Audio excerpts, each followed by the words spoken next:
नमस्कार, आप सभी का बहुत स्वागत है। मेरा नाम गौरव अग्रवाल है। आप देख रहे हैं अड़ी, और अड़ी में शुरुआत करते हैं इस वक्त की बहुत बड़ी खबर के साथ। नामांकन करने के बाद पहली बार अखिलेश यादव ने TV9 भारतवर्ष से बात की है।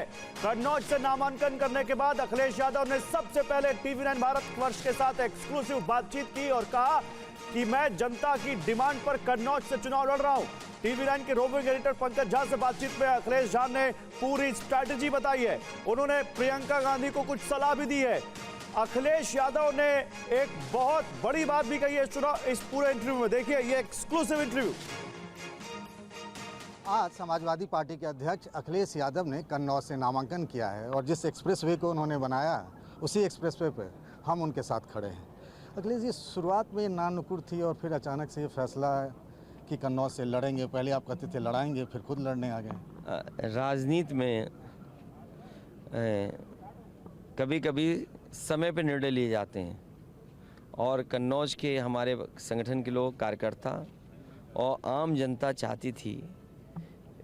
कई साथी मिले, कई लोगों ने संपर्क किया और उसके बाद मैंने फैसला लिया कि जिस क्षेत्र से मैं सबसे पहले चुना गया था, जहाँ की जनता के बीच में इतना काम किया और कन्नौज को सब कुछ दिया, एक्सप्रेसवे दिया, मेडिकल कॉलेज दिया, काऊ मिल्क प्लांट दिया, एग्रीकल्चर सेंटर दिया, परफ्यूमरी इंजीनियरिंग कॉलेज दिया, परफ्यूमरी पार्क दिया, मंडी दी।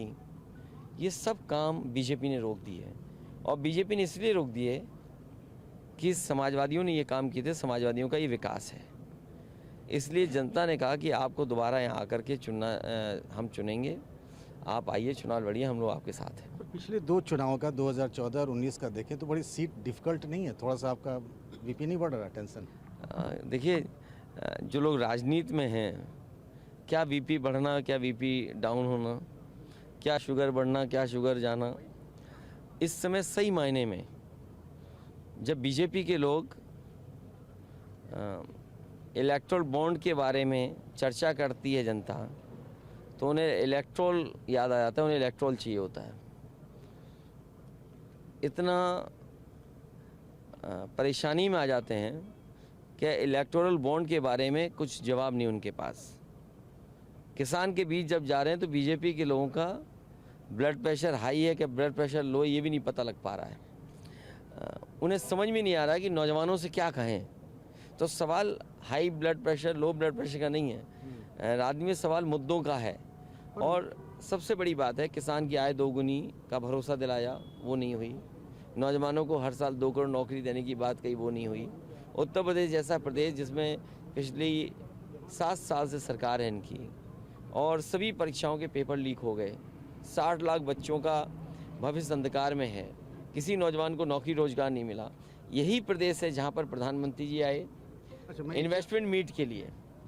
डिफेंस में वो इन्वेस्टमेंट चाहते थे, उसके लिए प्रधानमंत्री जी आए, राष्ट्रपति आए, देश के दुनिया के बड़े बड़े उद्योगपति आए, लेकिन ज़मीन पर क्या पहुंचा? तो इन तब सवालों के जवाब बीजेपी के पास नहीं है। प्रधानमंत्री नरेंद्र मोदी जब यूपी आए तो कह रहे हैं कि सपा के जो शहजादे हैं उनके राज में महिलाएं मंगलसूत्र छिपा के रखना पड़ता था, और कांग्रेस के शहजादे जो हैं वो एक्सरे करके मंगलसूत्र छीनने का प्रयास करेंगे। चुनाव मुद्दे अब मंगलसूत्र पर हैं। देखिए, ये ध्यान भटकाने के लिए प्रधानमंत्री जी कह रहे हैं, और केवल प्रधानमंत्री जी नहीं कह रहे हैं, मुख्यमंत्री जी का बयान देख लीजिए, उनके अन्य नेताओं का बयान देख लीजिए। ये रुझान है इस बात के कि आने वाले चुनाव में ये हारने जा रहे हैं। जब ये हारने लगते हैं तो मुद्दों से ध्यान हटाना चाहते हैं। सवाल मंगलसूत्र का नहीं है, सवाल और धार्मिक नहीं है। सवाल ये है कि ये उत्तर प्रदेश को क्या मिला है, जिस प्रदेश ने इनकी सरकार बनाई, कई सांसद चुने, 2 बार सबसे ज़्यादा सांसद चुने गए। आखिरकार उत्तर प्रदेश से भेदभाव नहीं हुआ कि नहीं हुआ?